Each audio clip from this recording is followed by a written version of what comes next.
What's happening, guys? I'm from Techsaurus. Welcome back to another build on the channel. So this time we're doing a full custom water-cooled PC, and I'm actually really excited because this time I get to keep the PC. I'm not gonna take out the parts and store them on the shelves in the back. The main purpose of this PC is for editing with some light casual gaming on the side. I don't really have a PC here at the office. The only thing I use right now is the LG Gram to kind of answer emails and some other work-related stuff, but I want to build a PC where I can keep here at the office and game on, but mostly edit videos on as well. That's actually the main reason why I'm going with X570 once again, to take advantage of PCI Gen 4. And as you guys saw in the black and gold build, I was getting ridiculous read and write speeds. So I went ahead and stole the M.2 SSD from that build, and I'm gonna put it in this one. I want this PC to increase the efficiency of my workflow by a noticeable amount. Being a business owner, time is the most valuable thing that you can't get back. So if I can shave off a few seconds or a few minutes off of each project, over the next several years, that's gonna come back as additional revenue. Think of it this way: the sooner I finish a project, the sooner I can start on the next project, and the more videos I can produce, the more money I can make. So the point of this build, I guess, in a nutshell, is to make more money. In all seriousness though, the point of this build is to increase my efficiency and productivity, and of course the casual gaming on the side.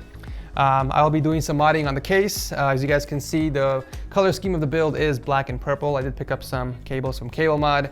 I'm not gonna waste my time going through all the parts because I will be talking about them as I build. So with that said, let's get started.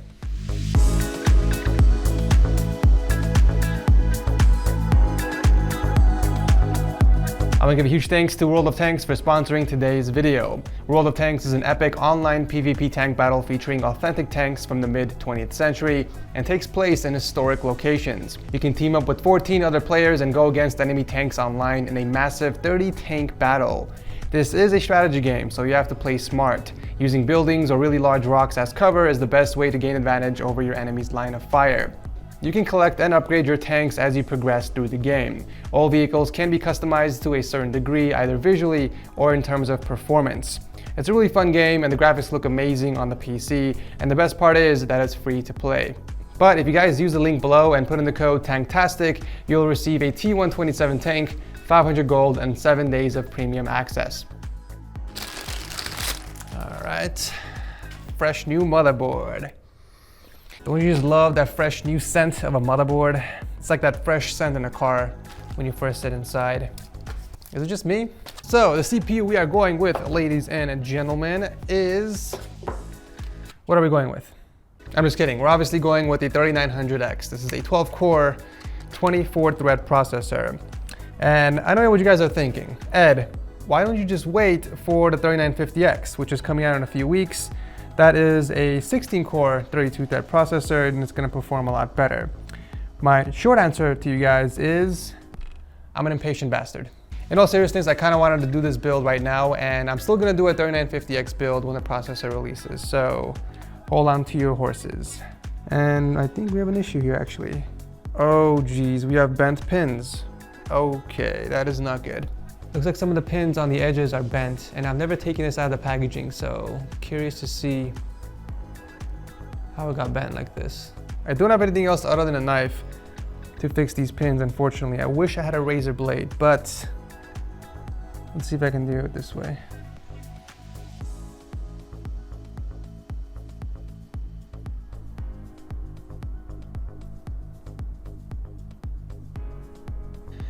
All right, let's see if this works.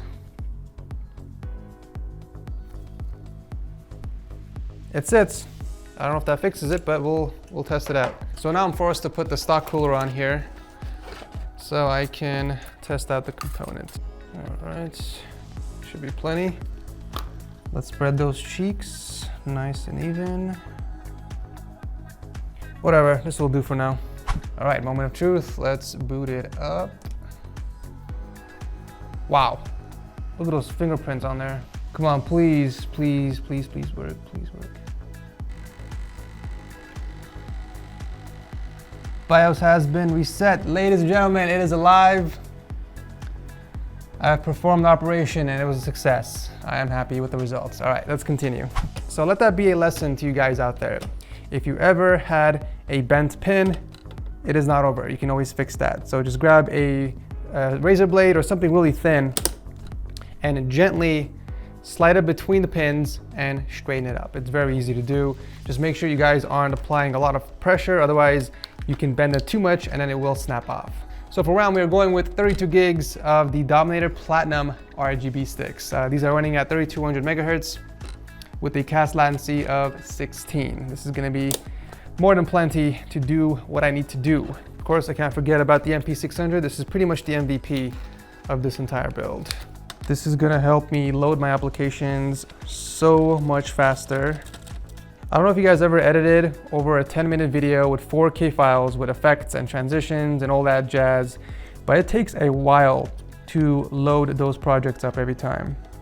So this is gonna cut that time by a lot. So the CPU block already comes with the Intel bracket on, but unfortunately I'm gonna have to swap this out. I actually wanna paint this, so maybe I should paint all the parts now. That way by the time I come back tomorrow, everything will be dry.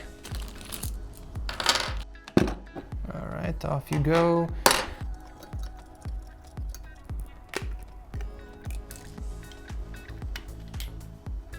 All right, so unfortunately, this is the closest I can find from my local Lowe's. We're using the Rust-Oleum 2x paint and primer. I mean, it's pretty close. It's not that far off. We'll see what it looks like once it's painted.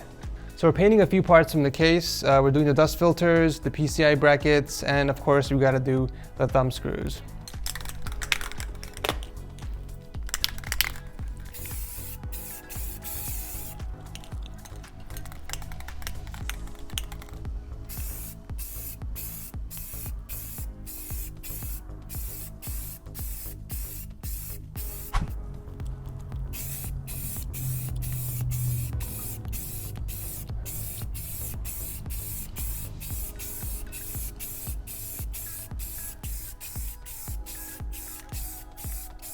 All right, so I'll let this dry for about 20 minutes and I'll come back and do a second coat. All right, so in order to paint the thumb screws easily, I basically always keep the packaging from the PC cases that I get. So this is like a piece of styrofoam packaging.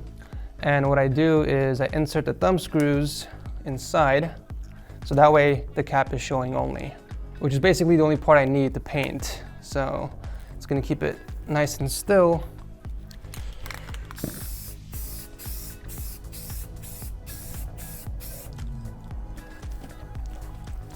And then I can rotate it.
All right, so I thought we can put on the GPU block while we're waiting for the paint to dry. So let's take care of that.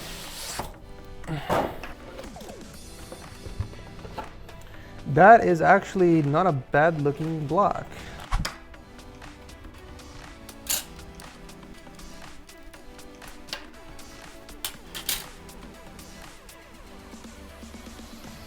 All right, so now that all the screws are off, we're gonna have to peel off the PCB. Slowly, just like that. So the cool thing about the Corsair GPU block is that not only is the thermal paste pre-applied, but also the thermal pads. So all I have to do is just place it on there. Nice.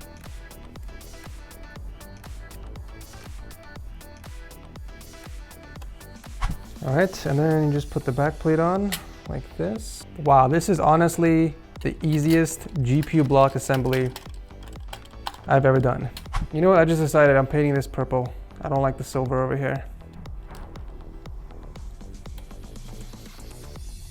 There we go. Yeah, this has to go for sure. Tomorrow. All right guys, so it's the next day. Let's take a closer look at the paint job for the radiators. Let's peel this off.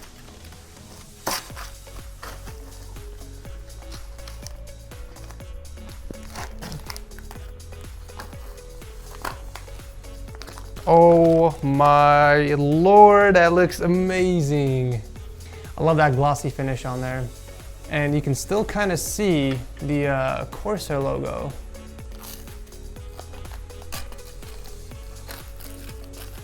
Yeah, baby. That is what I'm talking about. Oh, I love that gloss finish. This also turned out perfectly. And of course, can't forget about the GPU mounting bracket. And finally, the mesh filter. Beautiful. Both sides are painted. You know, now that I'm looking at it, the color doesn't seem that much off after the paint job. It's pretty close actually on camera. I mean, once everything's inside the PC with the lights on and stuff, I'm pretty sure it's not gonna be that noticeable. All right, let's continue with the build. Let's put on the newly painted CPU block bracket on here. So, ooh, that looks nice. Okay. Also, a quick advice to Corsair, if you guys are watching, don't put your logo upside down. If the cable is going upwards, I mean, in reality, it should be like this. But why would you have the cable going towards the bottom when all the connectors are on the top? So I guess we'll just have to route the cable underneath like that. Towards the bottom underneath this heatsink and towards the top. So it's nice and hidden.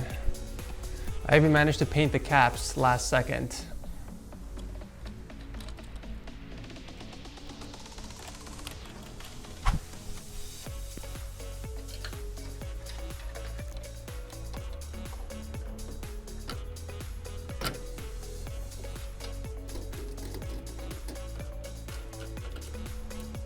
All right, so all the parts that need to be painted have been painted and they have dried, so we can finally put together the PC and finish it up today.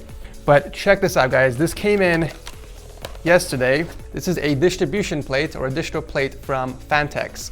It's mostly for aesthetic reasons. This basically acts as a second reservoir, and this is gonna get mounted on the back of the case. So instead of the 120mm fan over here, I'm gonna be mounting this distro plate on the back here.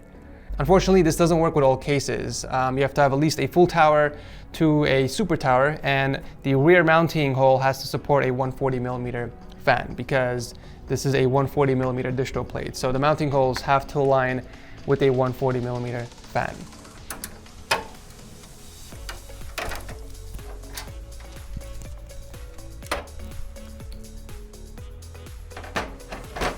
Oh, this is a perfect fit. Oh no. Why aren't the holes aligning? This makes literally no sense, you guys. Look, the holes on the top align perfectly, but the holes on the bottom are nowhere to be found. What the heck? Why though? It's supposed to be compatible with 140mm mounting holes.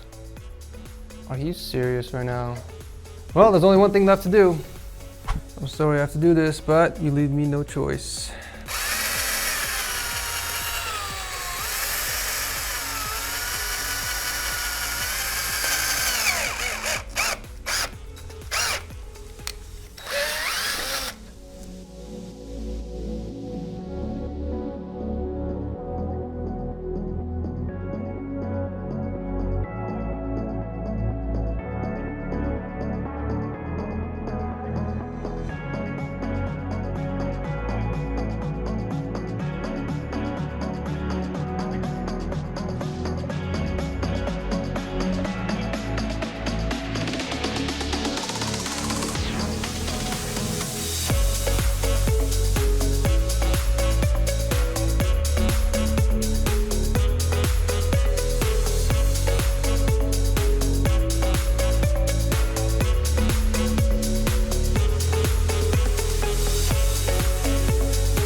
Also guys, a quick reminder to download World of Tanks using my link below and use the code TANKTASTIC. You are not only helping support the channel, but you get awesome perks as well, like a T127 tank, 500 gold, and 7 days of premium access. Thanks for watching as always guys, and I'll see you in the next one.